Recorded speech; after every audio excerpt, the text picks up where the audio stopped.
Please, ma'am, unmute yourself. Ma'am, Patel ma'am, unmute yourself. Shall we start, ma'am? Patel ma'am? Yeah. Start immediately. Yeah. 10 Thank you. o'clock exactly. Yeah. Yes. Rajlakshmi, please start. A very good morning to one and all. On behalf of DES Sri Navalmal Firodia Law College, I, Rajlakshmi Nimbalkar, warmly welcome our esteemed guest speaker for today, Dr. Durgambini Patel. I also welcome the management, staff, and students of our college and our viewers on YouTube. With a vision to familiarize students with a multidimensional understanding of the agricultural laws, DES Sri Navalmal Firodia Law College has organized this two-day national webinar, Krushimanthan, a review of agricultural laws. Developments in the agricultural system depend not only on the adoption of new technologies, but also on the adequate recognition of rights of the farming community. The passing of the farm laws in 2020 has caused a considerable stir amongst all the stakeholders. In an atmosphere polluted with fake news, instigations, and misinterpretations, as the youth of the country, it is our duty to keep ourselves updated and well informed about all the facets of a particular topic. As we commence with our first session, which is about the historical background of these laws, we have with us Senior Professor Dr. Durgambini Patel. Ma'am is a senior professor and former head of the Department of Law at Savitribai Phule University, Pune. Being the unstoppable lady that she is, Ma'am has pursued a PhD in law. A truly passionate professor, Ma'am has guided over 340 students for their postdoctorates, PhDs, and LLM dissertations. Ma'am has numerous laurels and accolades of national and international level to her name. These include awards for being the rank holder multiple times, scholarships for her academic excellence, and acknowledgements for her exemplary performance at work. Ma'am has a worthy teaching experience of 31 years. She also has a practicing experience of 3 years as a junior advocate for Labour Research Bureau, Pune. Ma'am has visited a number of foreign countries and various universities across the globe, like Spain, Netherlands, Nepal, Ireland, etc., as a representative of Pune University, as a scholar, as a resource person, as well as a visiting faculty. Adding on to her list of accomplishments, Ma'am is the learned author of 2 books and over 35 articles on social and legal topics. Ma'am has also completed a number of research projects and has been a part of multiple academic memberships. Furthermore, Ma'am has participated in over 200 national conferences and about 21 international conferences. She has been a member of various administrative boards and committees in numerous universities across India. Set Paper Setting Committee, Board of Studies Law, University of Mumbai, National Labour Law Association, New Delhi, to name a few. Ma'am, we are indeed honoured and privileged to have you with us today. I now call upon Dr. Durgambini Patel to enlighten the students on the topic Agricultural Laws and Archaic Historical Outline. Over to you, ma'am.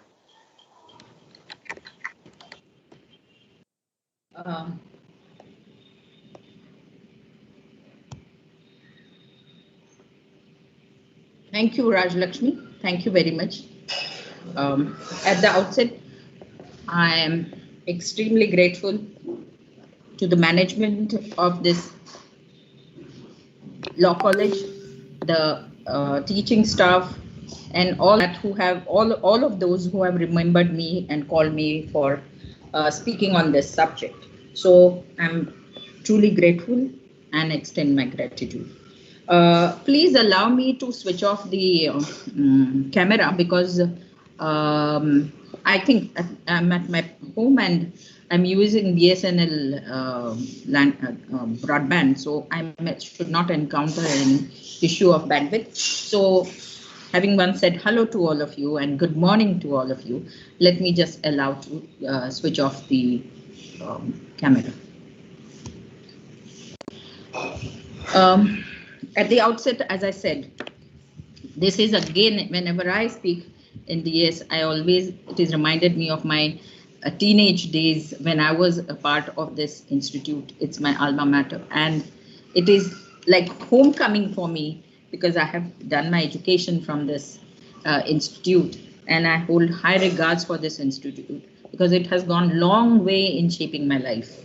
And because I have taken part in so many activities and we have been so very dynamic while we were studying in the institute. So I really have a lot of respect, and I acknowledge the contribution the institution has done to my life. And that's why I again feel very humbled, and thank you for all of you to call me for this topic. Now, the title which was given to me was given to me by the institution themselves. Like, the organizers had made the title and given to me. Of course, I must respect, because what I've been assigned, I should remain within that purview. But then the term archive, I have tried to put it in double inverted comma, because if you look at the term archive, it means old or outdated. And to me, especially being from the discipline of law, history is never outdated. It is never old. History is a learning process because history repeats, and history is the foundation. We all have been students of subject of legal history, then growth of modern Indian legal system. We have had experts teaching us how historical approach is indispensable in studying any modern law or legal institutions, because we have to contextualize. It is not a physical science, it's a social science. It has lot many underpinnings, social, legal, political, prevailing at that particular time, which needs to be contextualized. And you have to find a very smooth process of cause, effect, and consequences. And therefore, I congratulate you to begin with history, because unless you understand what transpired at what particular time, how it was, why it was so, why it is, and what is that reflection which is there in the present legal system, which needs to be questioned, which needs to be understood and re-understood and reshaped to meet the contemporary needs. Let me tell you, by history, I don't mean to live in history, but to understand history and to change the present in light of the present demands of present underpinnings. So history is not to live in those old days, but history is to bring the necessary change, what is required as on today, because the historical situations have changed and it demands a dynamic, ever-growing approach.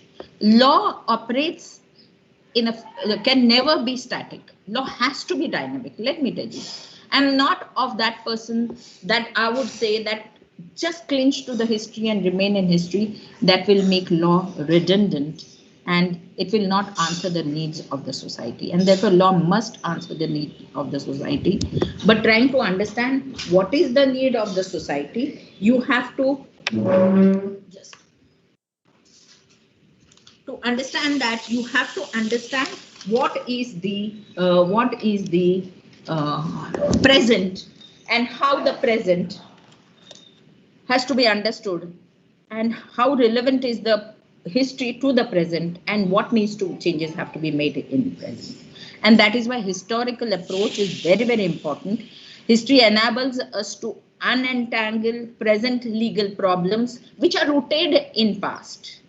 So every problem, especially with agriculture laws or farm laws for that matter, you have to understand them against a very vast canvas, especially unentangling the present by learning lessons from the past. So past is like a learning, giving a learning lesson. And therefore, history enables us to acquaint the milestones in evolution of the process of law, and how the law came to the surface, and what is the crystallization process of law that can be understood through history. And that is why, thank you very much. It gave me great pleasure in the period of lockdown to read things which I myself were new to it, but I enjoyed, and I thank the management for giving me this opportunity. Now, let us begin. I have just quickly gone through the ancient, the medieval, and the present. The ancient has to be seen because many a times you have to learn from something which has been in the ancient system and have to understand that how the ancient has an influence and what is its relevance in today. India, a subcontinent having the oldest civilization and culture. It is not that the invasions told us or taught us how to cultivate, how to have an agriculture. It is not that. You will find that even before Christ, 9,000 years. And this is an anthropological, historical study which has been proven that India had a very well-developed system of agricultural economy. Then it is also found in that history that not only that we cultivated the crops which were originally in this geographical conditions in this ecosystem, but we also domesticated some of the crops which we took from others. Like in that, it was very interesting to understand that there are some crops which were by the invaders, they brought from their places, like barley, tomato, and all of them, which we try to domesticate them and grow the same in this subcontinent. In the Neolithic period also, you can see that the agriculture system seems to have developed to a very great extent, all forms of agriculture like planting, threshing, cotton spinning, and storing the grain in the granaries, because the Essential Commodity Act also speaks about that kind of a storing, and that is why I'm just mentioning that storing, all that was there even in the Neolithic area.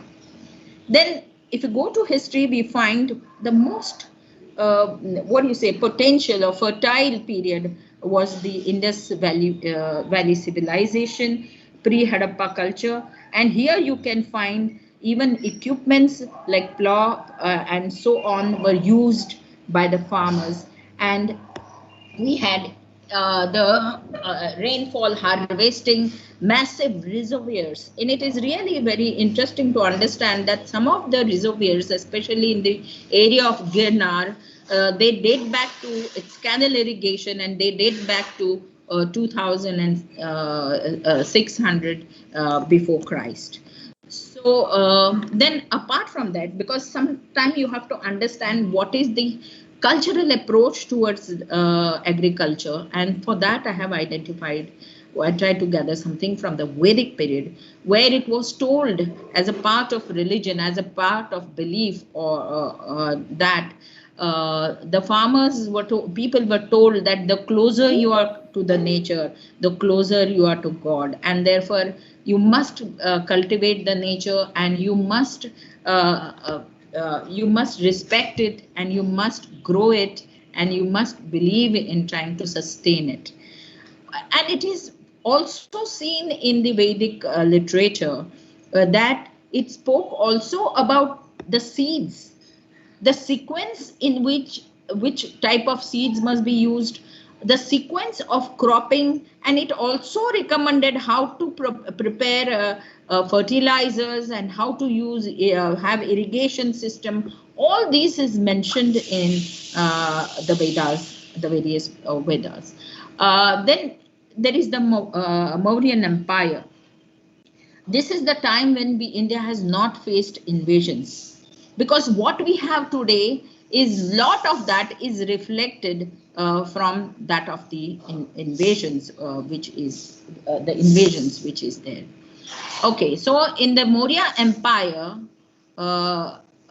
it spoke about categorizing soil, meteorological observations, that is also identified and that is thought of.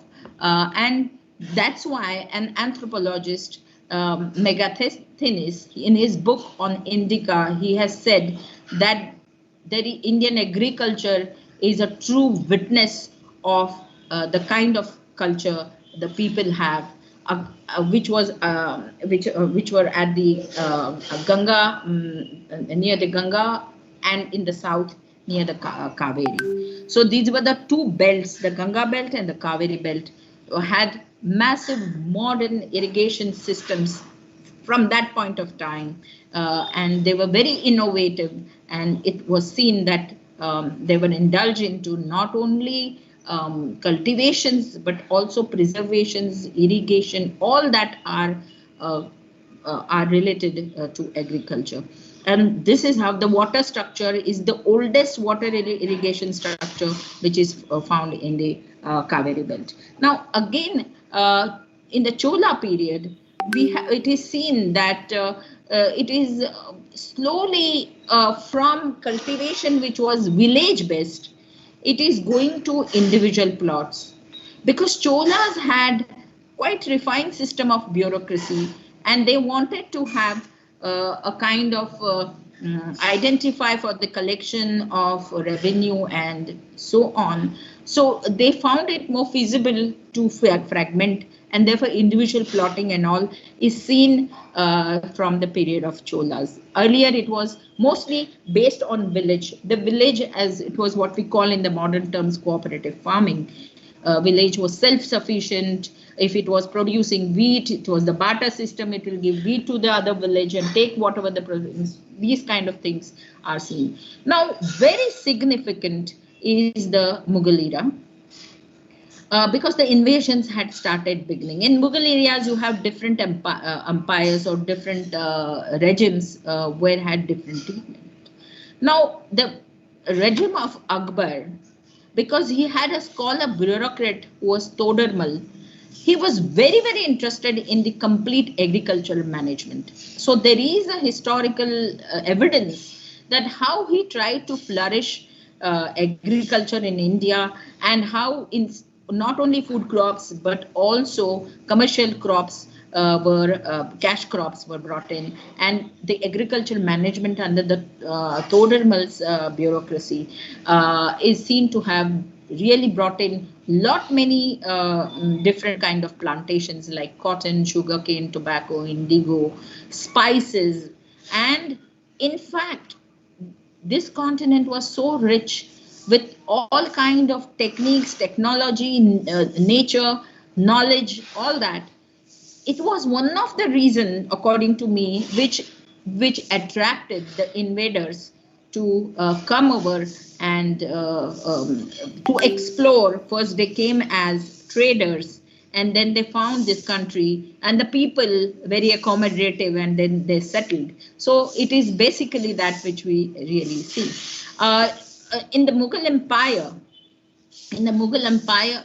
just a minute, give me a fraction of a second.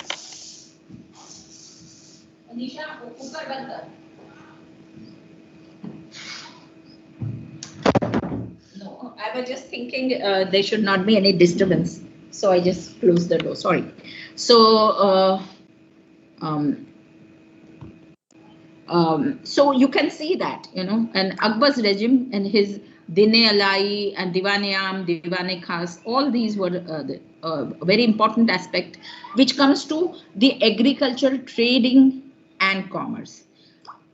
I'm tracing history only from the point of view where I'm going to relate to these three new laws, and the three new laws which we are going to see deals with basically trade, commerce, and the farming, that is contract farming, and the essential commodities. I'm not going to go into various other issues like land and land holdings, but I will give a little reference to it because some mention of is there in these three acts also, who will hold the land and the ownership would remain with whom and so on. So just briefly, because Otherwise, agricultural laws have many aspects. I'm going to keep myself within these 3 acts when I'm dealing with history also. So I have tried to trace history basically from this point of view, which is there in the present act. So now once you move forward from that period, the main interest of the invaders were collection of tax. Okay. And they also wanted the agriculture to flourish because that was giving them lot of income by exporting. So India was known for agricultural exports like cotton, indigo, spices, even in that time, because the kings and the invaders that time really got lot of revenue, not only by putting taxes on land, on the agricultural land, but also by selling the proceeds. Okay, so inland trade was there, and inter-regional trade was there. And here I find that certain communities, especially the nomadic communities like the Banjaras and the Banjari, these were some of the nomadic tribes who were the traditional grain merchants, mostly nomadic. And their business was to take proceed from one place to another, and this was the kind, and a community was involved, and later on that community was identified as the professional traditional grain merchants. Okay. And you would find even during this period we have had trade routes, and it is identified the trade routes went like Surat, Agra, Delhi, Kabul, Agra, Patna, Bengal. These were the trade routes. We had created a trade route. Of course, the transportation and all that was not so good. The railways had not come. The transportation connectivity through road all had not happened till then. But still trade routes were created even during this time. There is an evidence by one of the historians saying that during that period, India had a better agriculture than any part of the Europe. Even Europe or some of the Western nations had not developed to such an extent. And that was one of the attractions of the invaders who initially came as traders because of the rich resources, the rich potential for agriculture. Now, this is one thing which I found in the Cambridge Economic History of India, which talks about the next ruler, whom I have only identified few of them. I could not go into details because I have time limit. Alauddin Khalji, his taxation system. This is from, I have taken the quotation as it is from that, and is one of the institutions from his regime that lasts the longest, surviving indeed into 19th century and the 20th century. So Alauddin Khalji's kind of a system which he had, it survived also after the British came over here, because he had that system. How would the peasants would take the surplus, and how and this was given, this was considered as a right of the ruling class, and this was the manner in which the proceeds were collected. There were no markets where they could go and sell. It was simply taken, whatever was more than necessary for his survival was taken off. In fact, one of the YouTubers tries to, when he's trying to tell about this history, he says that Sanjay Leela Bhansali missed out to speak about this in his movie. But one of the most rough and harsh system of collection, if a village did not contribute, he would poison the wells, and it was so very draconian. And the whole object was only to leave the proceeds which were required and the rest to take it. And therefore, because that gave them lot of revenue, they encouraged different types of agriculture, because that was the main aspect, that was the main foundation or the main basis upon which they survived, and they became rich, and this was the kind of collection. So then coming to the pre-British period, we have seen how it was. Akbar, Alauddin Khilji, all of them they were interested in India growing in agriculture because that was a manner of revenue collection. So they had a kind of self-sustained villages, they had seat of administration, they had transport and communication system, though underdeveloped, but they did have some kind of mechanism whereby they would enable to gain from the proceeds which were there. So we had to surrender to the ruling class. That was the kind of system. Now let's see how the Britishers are behaving in this manner. Britishers period can be divided in two parts. The first part, they were the East India Company. They were just traders, and when they were trading, they were so very clever. They went to each and every part of the subcontinent, saw which was a better cultivation, where it is a better cultivation, what proceed can really be helpful for taking away from India, and how can that be, how can you exploit the agriculture proceeds. So they were doing this kind of a study. First 100 years they were like traders, and by that time they gained the rule. That was after 1858 to 1947. They had known the system of agriculture, they knew the ecology, and therefore then onwards what they have done is they have tried to develop the agriculture to suit their industrial revolution. It was the industrial revolution which they were more worried about rather than developing agricultural system in India. They tried to disintegrate village communities because they felt that if the village community is together, that may really be difficult. So they made their interventions everywhere, and they try to exploit, and they also try to determine what must be grown in which part, and this kind of interventions were there. So and for that purpose, and very much for that purpose, they developed railways, irrigation, education system, revenue collection. All these were developed. It is seen that the very fact that they developed transportation, because from the interiors they wanted to come to the port, and from the port the things went to Europe, different parts of Europe, and especially the cotton, the indigo, the sugar cane, all that was exported to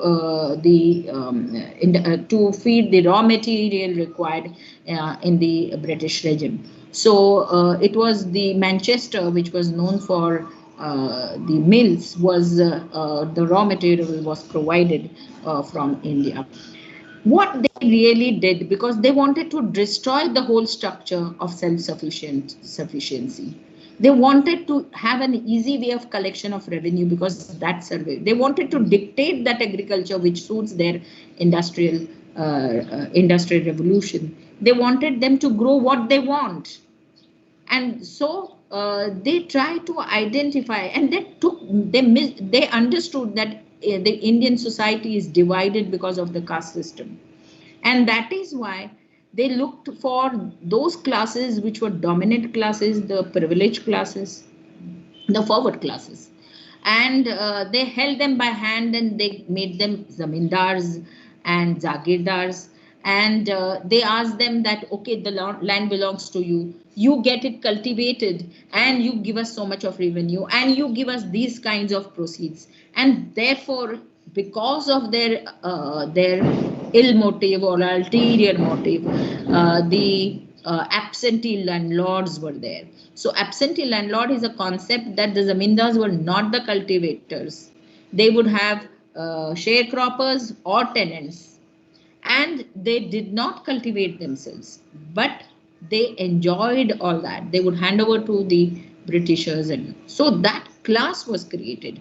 So there were these two systems, the Royatwari and the Zamindari. The difference is in Royatwari, they were holding the plots, and they were also paying revenue to the government. But Royatwari did not survive much, because the cultivators, the peasants and the cultivators who had to give away to landlords and money lenders. The issue of money lender was very heavy over there, very draconian kind of system. So people lost land in this. However, the zamindari prevailed. Even as you know, post-independent, we had to make certain enactments to remove this kind of zamindari system, which was created by Britishers for their selfish motive, because they wanted intermediary who would really collect all the proceeds, all the benefits, make them cultivate as they want.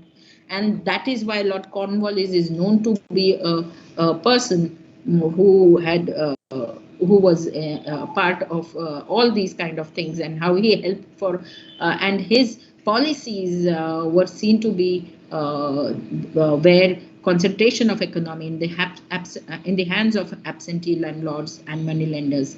This was which was there, and that led to separated ownership and cultivation. This has relevance in the present law, because in the contract farming, that's the second act, there is a belief that maybe again the farmers may lose their land to the corporate sectors, the big houses, corporates.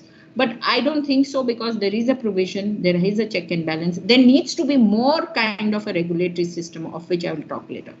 But there is a relevance to it. So from 1850 to 1947, you can see what really happened. Now here you have the Essential Commodity Act, which I will correlate. Because of the kind of policy which Lord Cornwallis had, we were growing commercial and cash crops, and the food crops, there was lot of scarcity. That led to famine, that led to scarcity of food grain, and people suffered because there was no food. And that is why you had to have the Food Security Act, the Essential Commodity Act was that, the Green Revolution in 1965, all to remove all that was the seeds which were sown by the Britishers during the period of Zamindari system. So because they were completely concentrating, you can see over here, I have darkened that line, that you can see the kind of informal contract farming which was prevailing at that time, because they dictated that please give us cotton, please give us jute, sugarcane, and they were dictating what must be grown.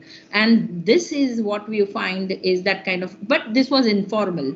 And it was exploitative, which not necessary is there now under the second act.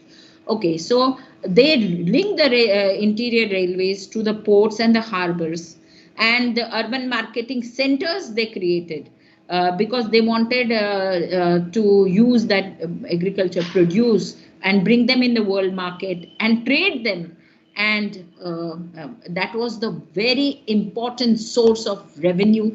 In fact, during that period, the complete industrial revolution has if India was not a producer of this agriculture product, the industrial revolution in United Kingdom, in England, would not have happened.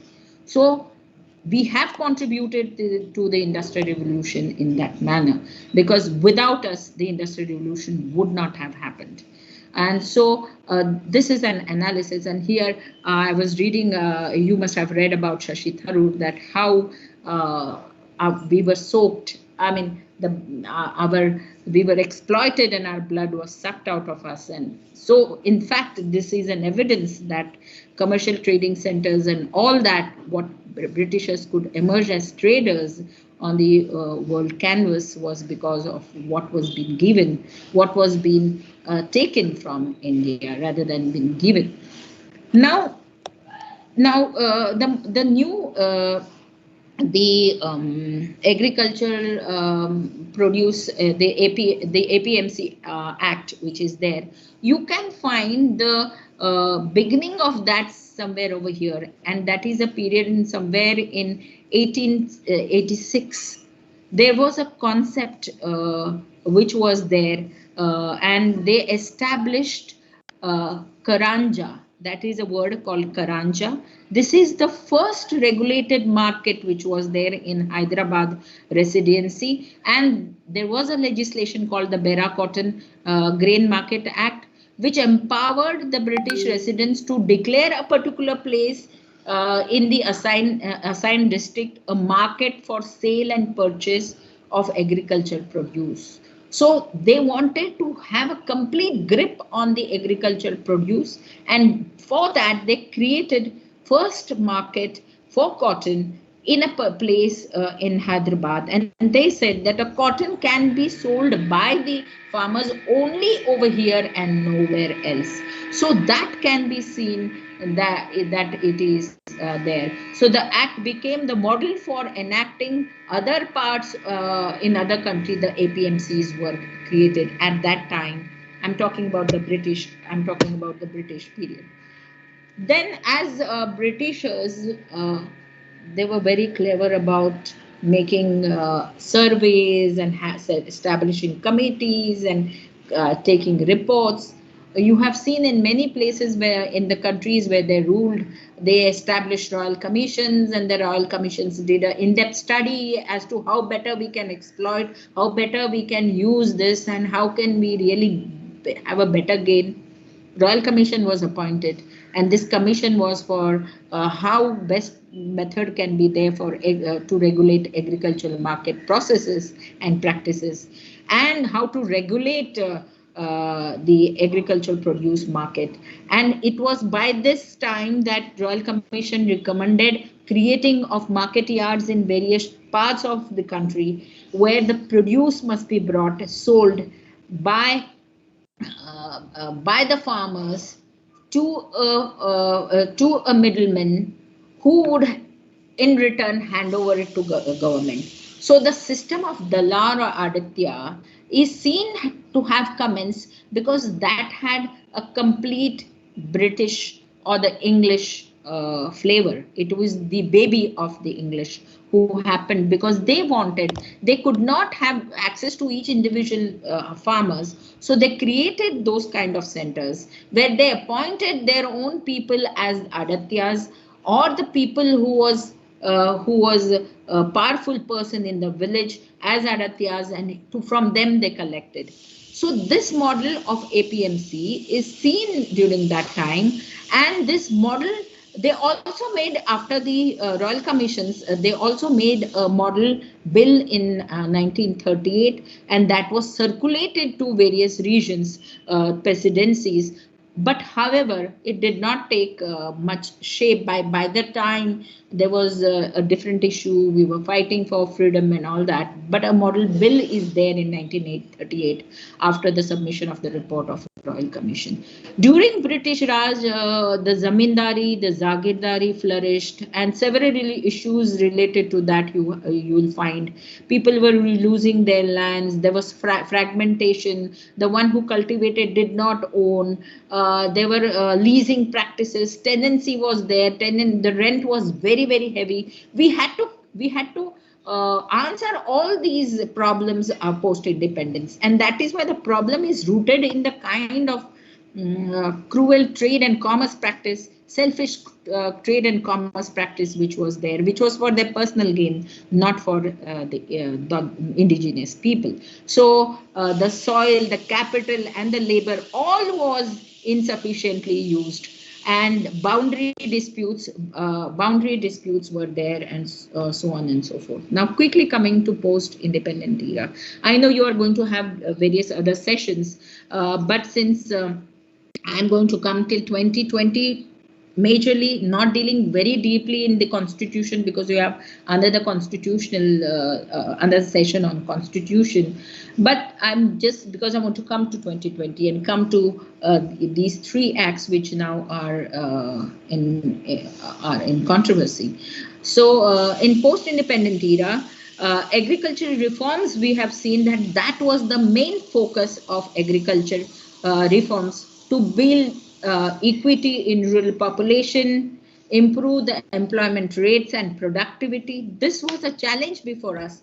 And you would not believe that the scenario before 1965 was that there was a lot of scarcity of food grains, because the Britishers were not interested in creating a good system of food grains, but they were more interested in cash crops and commercial crops. And that is why we faced acute scarcity of food crops, and that was the main challenge before the then government when India got independence. Later on, when we took constitution in 1950, we have had the mandates which are there in the Constitution: social justice, equity, egalitarianism, all these which have been there. Because of that, we could not neglect. We could not neglect. In fact, that was the first thing which we need to cater to.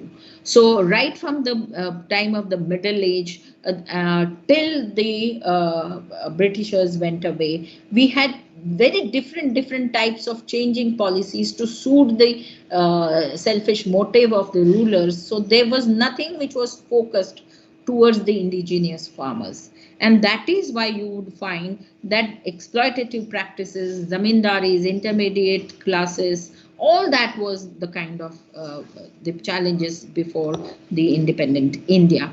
We try to have many changes into it. If you quickly study how the most important from 1951 onwards, abolition of zamindari systems. We don't say that we were not successful. We were successful, but we were not that successful because of corruption, because of certain practices like benami transactions.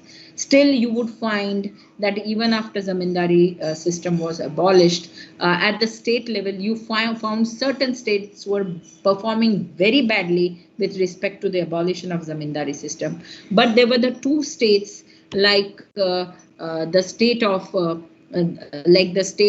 Kerala and state of West Bengal, maybe because of the kind of governments they had, they were quite successful in trying to eliminate zamindari system to a great extent and redistribution of land. But it did not happen. In Maharashtra also you had Bhudan movement, but in Bhudan it is said that people would give away land which were not fertile, and so on and so forth. Or they would some states, I don't want to name any particular state, I don't want to enter into the political this thing, but some states ask the zamindars to become cultivators so they can be declared as farmers and cultivators rather than being merely absentee farmers. So these were some of the practices because of which you find that the Aggregate and Land Ceiling Act did not become so very successful. And now industrial growth, food security, these were the issues before us. 60% people were employed in agricultural sector, having only 13% of GDP. Imagine, that means out of 1 rupee, only 13 rupees was with the rural masses, though they were 60%. So that was so badly underperforming sector this was. And then because of the new policies and all that, we went in for green revolution. And here green revolution which happened in 1965, I would come to how we went in for green revolution, but that really helped. And the major gainers or the major contributors to the green revolution were Punjab and Haryana. And because of the fertile land, because of the geographical conditions, they were the main contributors. And by 1980, we were able to overcome food shortages which we were witnessing because of the green revolution which was there. And Prime Minister Pandit Jawaharlal Nehru, in his speech, he said after independence that everything else can wait, but not the agriculture. So was more concerned with the agriculture system, the irrigation, the agricultural fertilization, fertilizers, productions, reforming the laws, various laws, abolition of zamindari system and abolition of zamindari system and so on. And let me just see why my charging is not.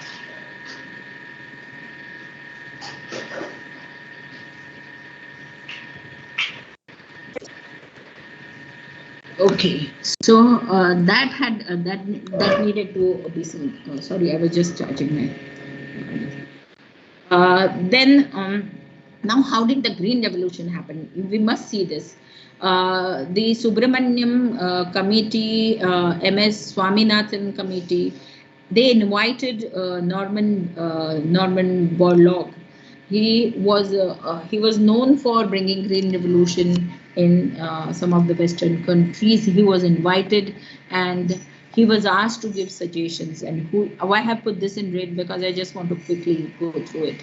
It's not much of this thing, but this has relevance with the new laws because we were able to have food security what we have now because of the green revolution. And it was the then Prime Minister appointed a committee called experts, and there we went in for the high yielding variety.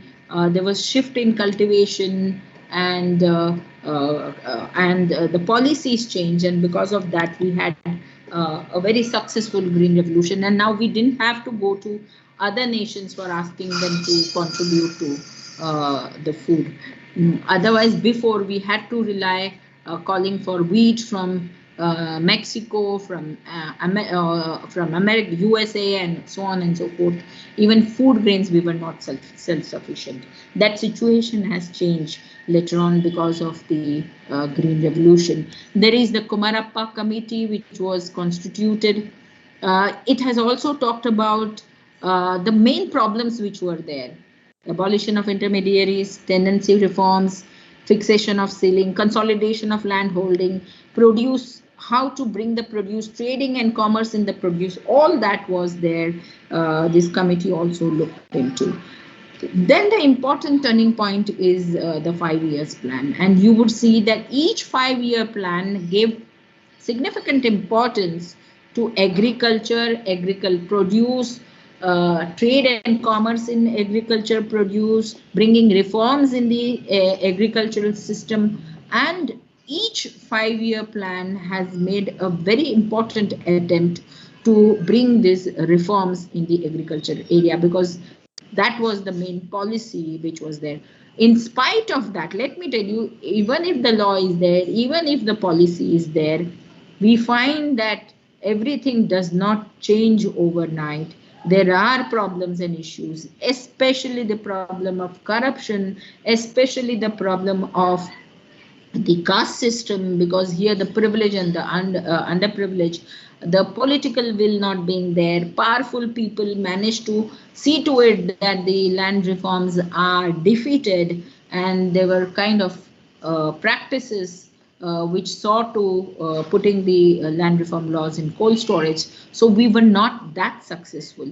Even where we were successful, because I was reading for this subject, even where it was successful and zamindari was abolished, now the tenant came in the shoes of the zamindar, and that continued. He would keep the landless laborers, or the sharecropper system, or the landless laborers who would come and work for you. And so this kind of multi-layer exploitation, it was very difficult. One layer is gone, but under that there are many layers which has this kind of exploitative practice. Then as on today, what we see in the 21st century, there is so much of fragmentation of the land.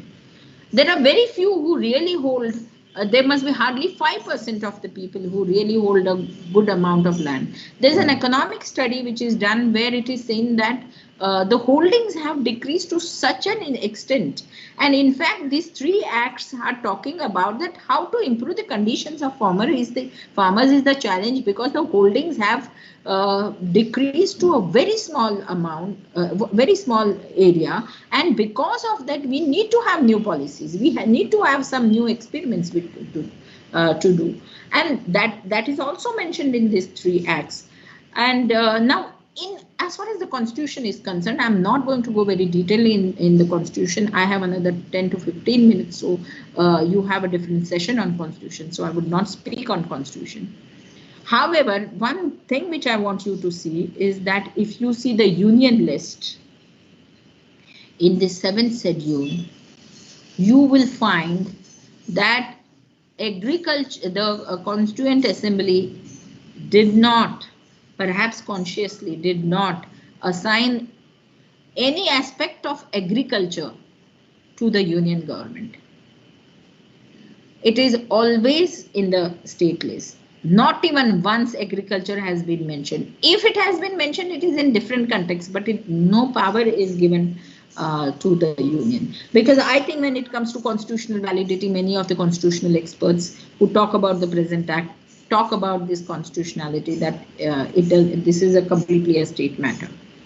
And in the period 60s, we knew that it was a state matter. So when we introduced things like APMCs, it was the model act which was formulated by the center and sent to the state to act upon it, which they did it, because basically this is not the matter of the union list. Now, the next aspect which I want to speak is regarding globalization. By 90s, you have globalization, and in the morning even Sir said that. Well, it will take me, you need to have a separate session on globalization and the Indian agriculture, because there are so many aspects, you know, good, bad, and so on. So good aspect may be that we may have a market in somewhere, but is an Indian farmer somewhere from the Marathwada region where it is not a fertile land, water resources are not, can he compete with a farmer in US who has all equipments, he has all that facilities? You can't. So there is some issues which are there as far as getting agricultural sector completely under the WTO. And here you have the Uruguay rounds which were there. We are signatory to it, but we have always tried to protest it, because WTO does not want us to give any subsidies, or MSPs and subsidies are considered as not fair competition. Government intervention is denied over there, but we have always resisted that, because in WTO there is a concept called developed nations, developing nations, and underdeveloped nations. So in that context, we have, I would not go into it, it's a complete issue, but it's interesting to know that how the developing nations are trying to say that no, please don't make us compete, especially in agricultural field.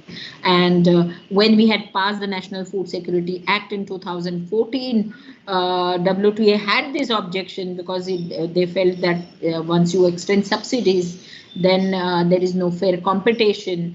And because WTO technically feels that there should not be any kind of help, every farmer should sustain himself by himself in global market, and that is never possible.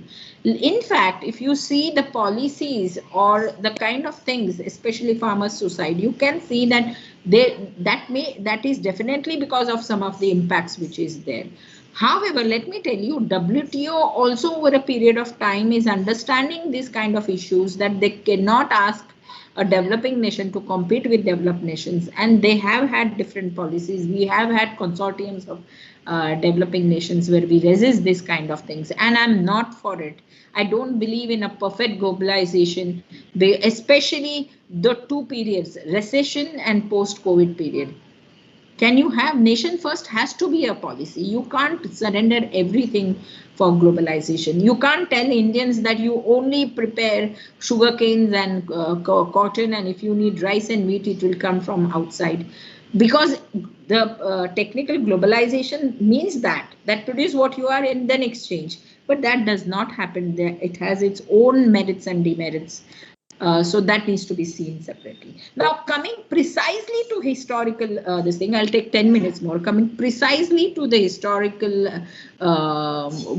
threads of each act. So the first act in 2020 is the Farmers Produce, now see the title, Farmers Produce Trade and Commerce. Then it says in bracket, promotion and facilitation. So it is not pertaining to cultivation per se, but whatever is cultivated, how would you get it into the market? And how would you indulge into trade and commerce? And what would be the way to promote such kind of trade and commerce and to facilitate? Now, this has also an aspect of globalization, because big corporations came, they want, Lay's want potatoes, the others want Coca-Cola wants sugar cane or whatever it is. So you have these big corporates, and this is a part of your globalization process.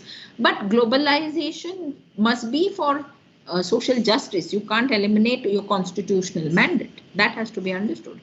So in any act, we have to first see as law students the objects and reason clause. Now see the objects and reason clause of the first act. It talks about farmer and traders enjoy freedom of choice.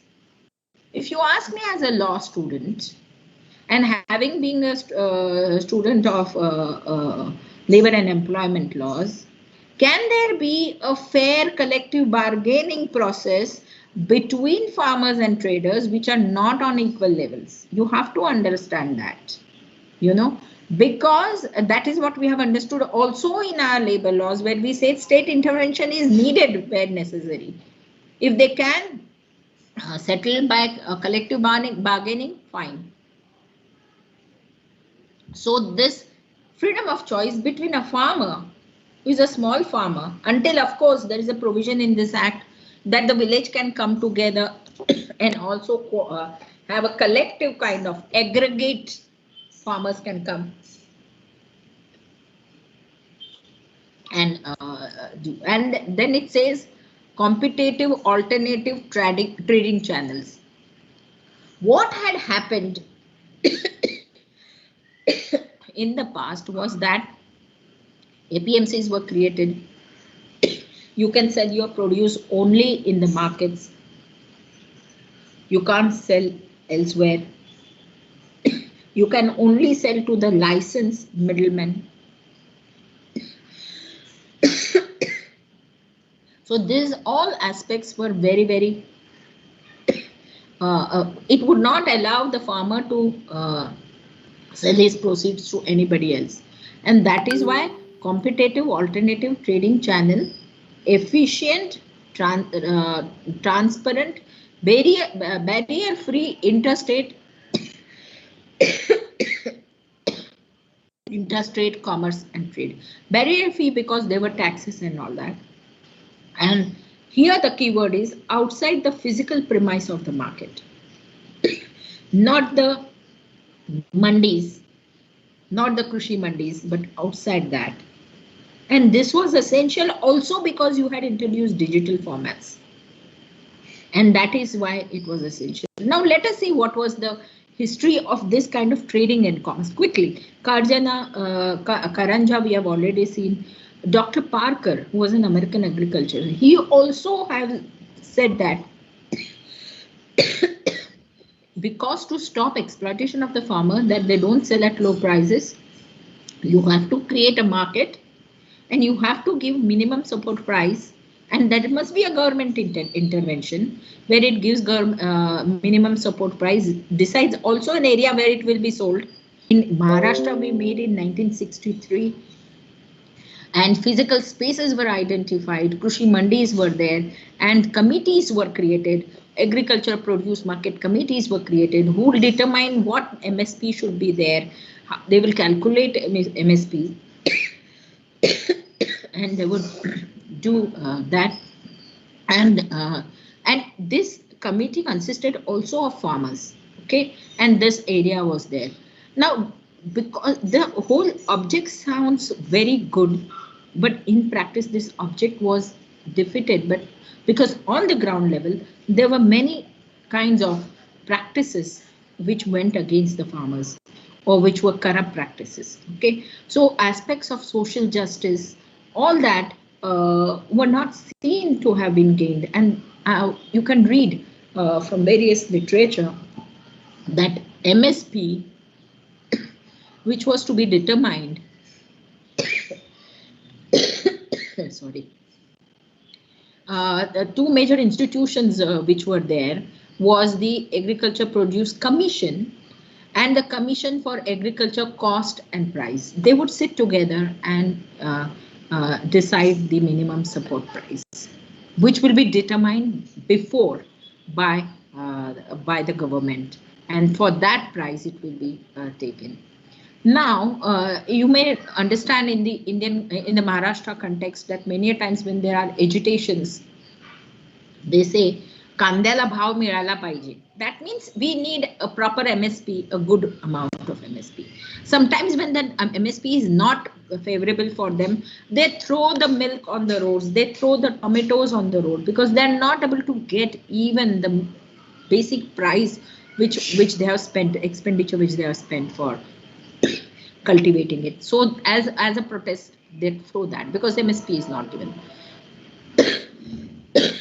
One of the defect of this MSP was that MSP was not given for all products. Mostly the MSP was for wheat and rice, and therefore other people suffered, and farmers were still not getting much benefit in spite of having a very good motive over here. Now, under this act, the Agriculture Produce Act, it was called as Agriculture Produce Marketing Act.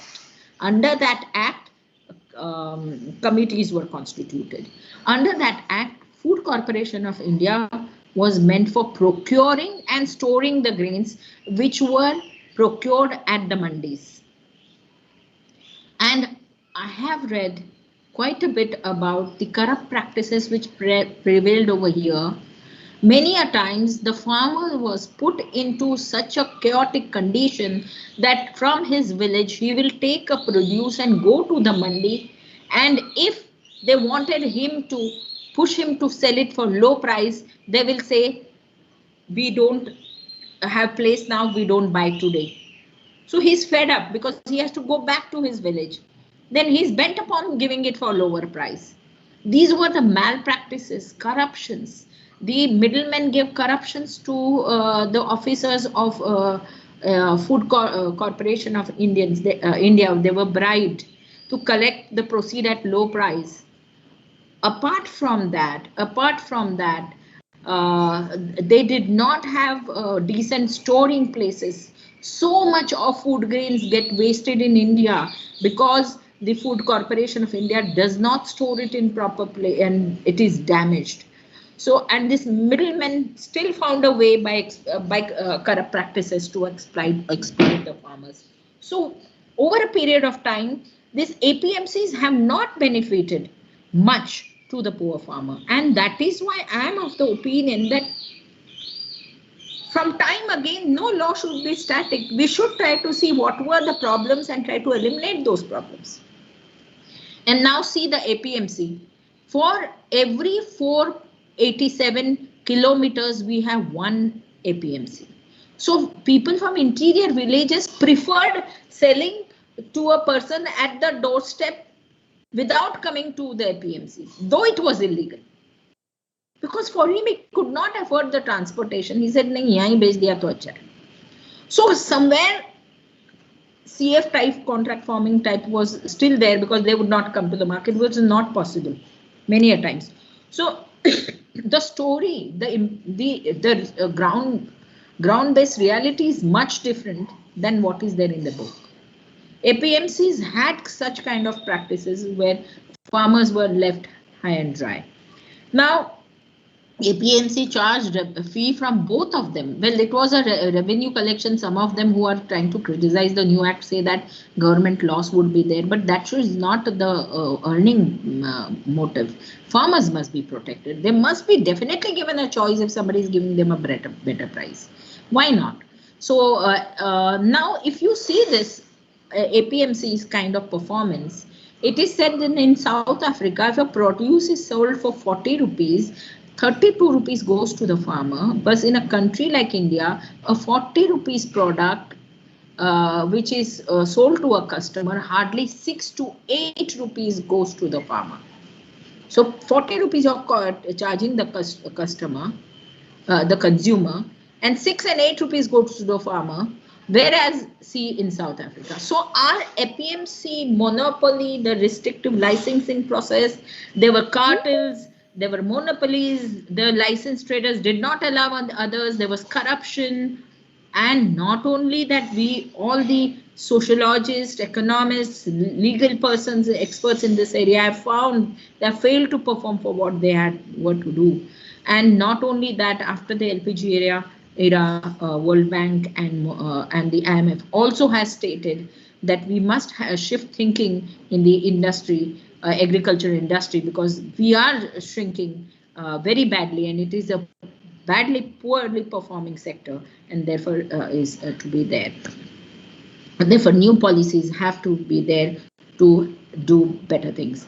Now, the act which I'm talking about, the Maharashtra Act, is the Maharashtra Agriculture Produce Marketing within bracket Development Regulation Act of 1963, wherein we have made an amendment in 2006 to accommodate CF, that is contract farming. Okay, but right now we are in we are in trading in commerce, not in contract farming. So I'm telling you the act which was prevailing in Maharashtra. Now the first 2008 act, which is dealing with trade with farm produce trade and commerce, which we are talking about, which did not encourage even the electronic form of trading.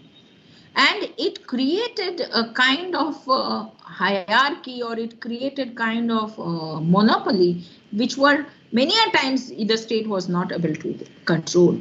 Okay. Now coming to the second act, let us see what is where you can find the threads of this act in the past.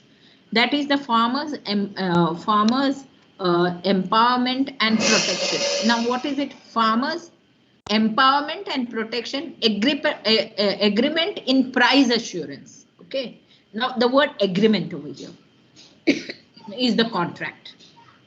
Okay, now see the objects and reason clause of the bill. It simply says national framework on framing agreements. This is in what we understand is called as contract farming. Now I have given the working definition of what is contract farming. It is merely pre-produced seasonal agreement between the farmers, independently or collectively. Village can collectively also do it, which transfers the risk of post-harvest market unpredictability from the former to the later. But it does have a disadvantage. Just because a law has disadvantage, you don't throw the law. Every law has its own limitations, disadvantages. Like you say, you don't throw the baby with the bathwater. You take out the baby and throw the dirty bathwater, isn't it? So anyway, any law will have its own limitations. Our object must be to as Bentham says, to shun the pain and to augment the pleasure, isn't it? So CF has been there. In 2006, after the model law was asked, every state, nearly 21 states have added contract farming in their APMC law. In fact, Punjab alone is the state which has a separate CF Act 2013. In rest of the states, including Maharashtra, have included contract farming within the law of trade and commerce, that is the APMC law, APMR, because regulation. APMC is a committee under that. So it's not a new thing. It is already there. In Maharashtra, it is already there. The choice is already given. Somewhere there is a not meeting of mind or not proper understanding, not proper dialogue. That's what I feel, because I am for change. Law is a changing, it's a dynamic process. It's not a static process. So in fact, CF, which was there informally, has been formalized. So now you can go to the court of law under the law of contract. Earlier, because the poor farmer who had a small landholding, he said, who will go to the mandi? I'll sell it to somebody at a lower price. It's better to sell it here rather going there. For him, now you have an official mechanism. You have a legal mechanism. Earlier, informal CF has now only been formalized. Because in 2003, the Union government circulated a model APMC Act, which is also called as APMR Act. See, is committee which is constituted under there in 2003 and asked people to enact on that. We have in 2006. Even Punjab has in 2013 to have a committee to determine all this trading and all is there. And it also spoke about CF in that, because the amendment amendment of 2006 in Maharashtra Act and the other also amendments in other state laws, and a special act in Punjab was to facilitate CF. In fact, let me tell you, I had a student who was a farmer, and we have both together interestingly developed a thesis also, a dissertation thesis. So I am aware of it that in Maharashtra this practice was already there. Now let us come to closer to 2020. In 2017, again, it was thought by the Ministry of Agriculture and Farm Welfare to make certain this thing, because in spite of all that, in spite of having the provision in the Act, actually it was not working so very effectively. And that is why, again, a Model CF Act was circulated asking states to do. And CF is not a new thing. Britishers also practiced that. Of course, their motivations were very exploitative. It is not so with the new Act. And this new Act provides for a written agreement which was absent, where it is enforceable under a law of contract. It is mutually agreed remuneration, so on and so forth. And APMC and minimum support price has not gone away. It is only an alternative. CF is only an alternative. Many a times by a minimum support price also, the farmer is not able to get even the expenditure which he has incurred for producing that, and that is why we see tomatoes and milks are thrown on the roads. So they have given an option in the new Act. And the states have been asked that it should be done, and by opening of the economy, we can, so much of water has flown under after opening of the economy. LPG era has commenced. You cannot, you can't revert back. Private players are there in market. Of course, I don't see that it should be an exploitative manner, but this has to be understood that we have to live with this globalization. The role of the state is to regulate, control the negative effects of it, and to do social justice, and to be a parent patria in matters of there. And that we are fighting even at the global forum. We have a consortium of the developing nations where we support that no, we can't withdraw certain subsidies. So we can have that kind of a moderate stand and go in for. Then National Agriculture Policy of 2000, which also spoke about contract farming. If you want to see the roots of contract farming, the National Agriculture, so way back 21 years back also this was there. Then again in 18, the Department of Economic Affairs, because now you wanted to have electronic national agricultural market, they were called as ENAM. So that also has been brought in. Now coming to Essential Commodities Act, just last 2 minutes, because that's the third act. Where do you find the roots of that act? See, it is the act came in 1955. That was a period we were running shortage of food grains, because Britishers left us high and dry, trying to have a very haphazard kind of cultivation, which was only motivated for their gain and not for giving food to the indigenous people. And so that was a challenge. We had to have food grains. And that is why, to eliminate aspects like holding, black marketing, which was acutely there, this Essential Commodities Act was made in was passed by the Parliament in 1955, whereby it did not allow to hold or to have unlimited stock or holding of certain goods, especially those goods which are essential commodity, so that you can stop black marketing. And that was the problem that time. Now, by having an amendment into this act in 2020, along with the other two acts, it is because if all the three acts are interrelated, if you want to have good, fair, open trade and commerce, you must also allow contract farming, because their contracts should be there. Of course, I'm not saying without regulation, of course, with regulation. And similarly, if you want contract farming and trading to flourish, where you want private players to come, you have to give the private players to have certain kind of storage. Okay.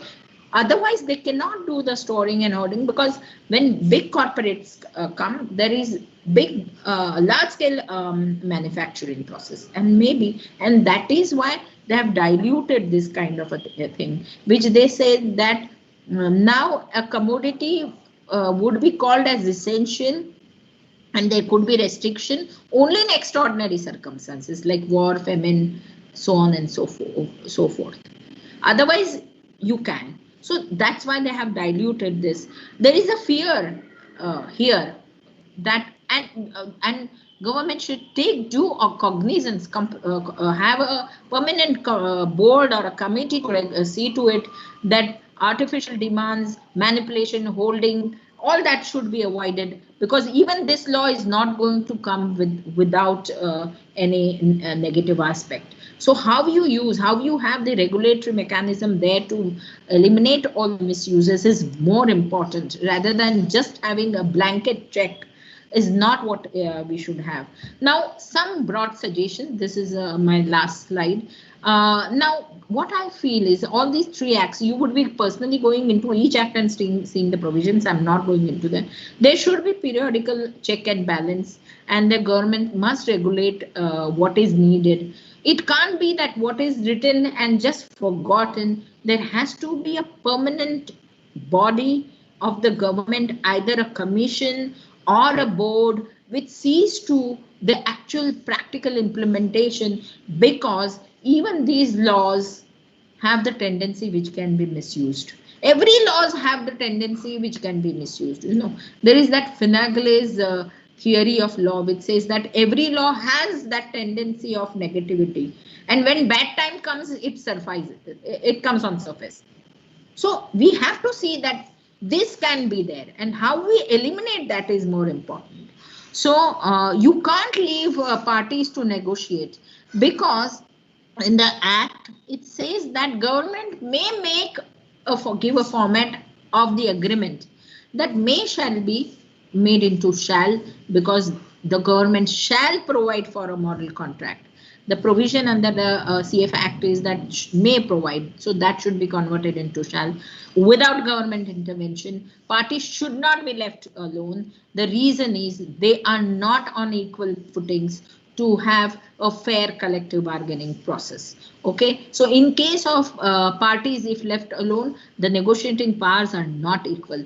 It is the state responsibility, which it can't ignore as parent patria. We can't forget that the state can't withdraw from the economic activity, however you go in for LPG era. Now, the dispute settlement mechanism in both these acts are real faulty. You can study. I'm not going into this act because I'm going to historical, but just because I want to say it, the dispute settlement mechanism, if you find, it only has administrative adjudication. There is no quasi-judicial adjudication going. So it is only till the collector. It does not have a tribunal. You can't go to court of law. I feel, as an administrative law understanding, administrative adjudications are not complete in themselves. You must provide for some quasi-judicial mechanism, which are independent, where there is a chance for persons to go in for appeal, which is missing over here, which I feel can be seen. Now, it is not the law. I was reading again and again, and as I said that I have done a research about the CF system of Maharashtra along with one of my students, and I was not able to understand that what is the main problem. Here, the problem is not very much in the law, because every law has a problem. You must have a mechanism to eliminate those negative aspects and to strengthen the law, and once you put into use, you will find more such kind of loopholes, and then you have to try to block those loopholes. Okay, you just can't deny a change, because that change is required. APMCs, Food Corporations of India, the farmers, if APMC were so very good, farmers' suicide wouldn't have been there. You wouldn't have had such kind of conditions of the poor farmers. Okay, if those laws would have been good, really, but there has to be a process. More consultation should have been there with the stakeholders in the due manner. Cartels must be discouraged by adding provisions that no form of cartels you must bring under this kind of cartelizations. Middle intermediaries, of course, must not be encouraged. Choice must be given between the old and new for a initial transition period. People feel that MSPs will go, MSPs will not go. In fact, in spite of MSPs, I know, though I'm not a farmer, don't hold a farm, no, neither do I have a proceed. But I know Kandala bhav milala paije is every Maharashtrian, when you open up papers, you see how they fight for getting cost for their price for their product. So journey of the law in manner in which was made with a passing of an ordinance, many of the legal experts says that why do you need to have an ordinance unless there is an emergency? You're not going to change the situation overnight. There is no emergency. Ordinance was passed by voice vote. It was done. As experts talk about populist democracy and majoritarian democracy, there is a difference. We need to pass these laws by populist democracy format. Some working committees must be there of experts who are appointed and who suggest amendments. And in this working committee, you should have all types of people, experts, academicians, lawyers, economists, farmers, the big houses, corporate sector, everybody, and it should be on the table conversation that what it must be. I don't believe in throwing the baby with the water, but keep the good things, eliminate the bad, make a change. What we need in this competing era is that we want our farmers to have many choices, either coming to the mandis or selling the product. And there is, some of the writers have said, if that can be done in case of other products, why not agriculture products? So these are some of the things which you need to understand. Thank you. And thank you all for, I've taken quite a bit of time, more than 1 hour, 20 minutes or 15 minutes. Thank you one and all. Any questions? Thank you so much, ma'am. You have wonderfully unfolded the intricacies of the historical background of agricultural laws. We shall now address the questions of the students. I now request Sakshi Mehta to kindly pose the questions. Thank you so much, Raj Lakshmi. Good morning, ma'am. There are a few questions Yes. from the students, and I'd like Sure, to bring sure. them forward. The first question is, why are the farmers worried about tax-free deals outside the APMC? The tax? The tax-free deals outside the APMC. Like, there have been some questions that farmers are worried about it. So can you just throw some light on it? Tax-free deals. Okay. See, many a times certain policies, and now that is not happening only in agriculture. That's also happening in special economic zones. When you call for FDIs, that's matter of policies to give the concessions. So what I feel, if this is there, I don't find something which is very different, because it is already there in matters of special economic zones, in matters of FDI, because the party which wants to come and establish a business over here does negotiate on certain terms. And tax is one of them. We don't allow them to negotiate on terms of environment and labor laws, but on tax, that is a concession, because they're indulging into a business and it may flourish the economy. So if a big corporate house wants to come, it will generate employment. So government looks into other advantages, even if it is trying to give some tax incentives. They are called as not concessions, but they are called as tax incentives. And that is a policy of FDI. Okay, next question. Thank you, ma'am. The next question is that will the government will still play a role in price fixing and everything, and what would be the scope of the role of the government? Yes, there is that point where that is in my suggestions. I have said that I'm nobody, I'm a very small person, but if I was asked to speak on this, especially being from a background with labor laws, I don't believe in a state withdrawing absolutely. And it's a constitutional mandate that the state is under duty to do welfare of the people. Okay, even if LPG era is there. So the role of the state is very important, and that is why in my suggestions I have said that where they have used the word the government may provide a model contract, no, government shall provide a model contract. Not only provide for the model contract, but in case of dispute, there has to be a board, a committee, a counseling process, alternate dispute mechanisms. All that is absent in this act. That is one of them. There are bound to be disputes when two parties negotiate and come together. There is bound to be some conflict.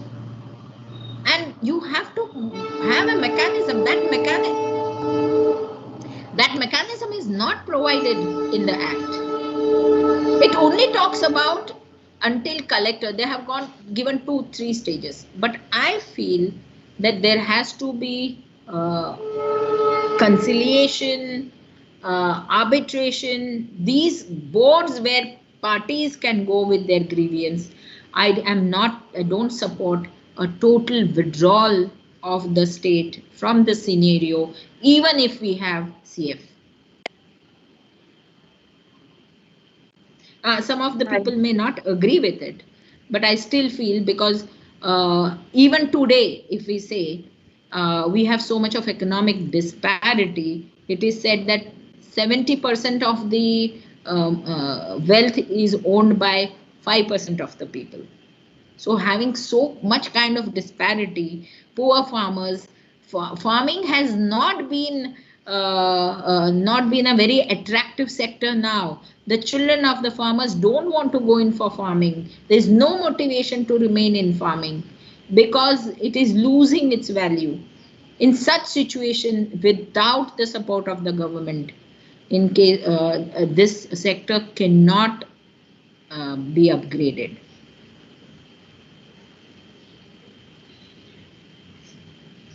Thank you, ma'am. Thank you for answering all of our questions and solving our doubts. Now, over to you, Rajlakshmi.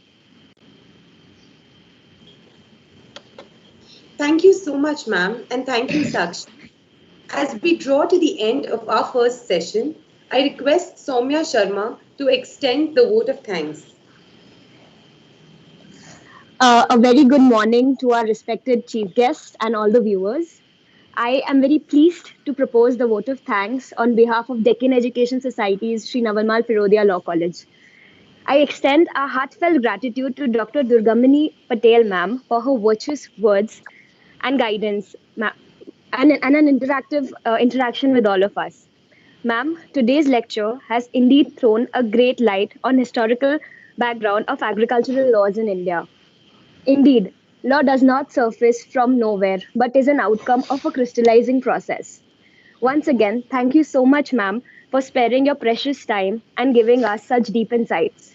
Over to Rajlakshmi. Thank you, Soumya. The next session shall begin shortly by 11:35. Kindly stay tuned in. Thank you, everybody. Thank you, Nalini ma'am, and to all the staff, and to all the volunteers who have helped me. Thank you, Kaya, Irani, Kayo. Thank you, everybody. Yes. Yes, thank you, ma'am. Thank you. Thank you, ma'am. Thank you, ma'am. Thank you, ma'am.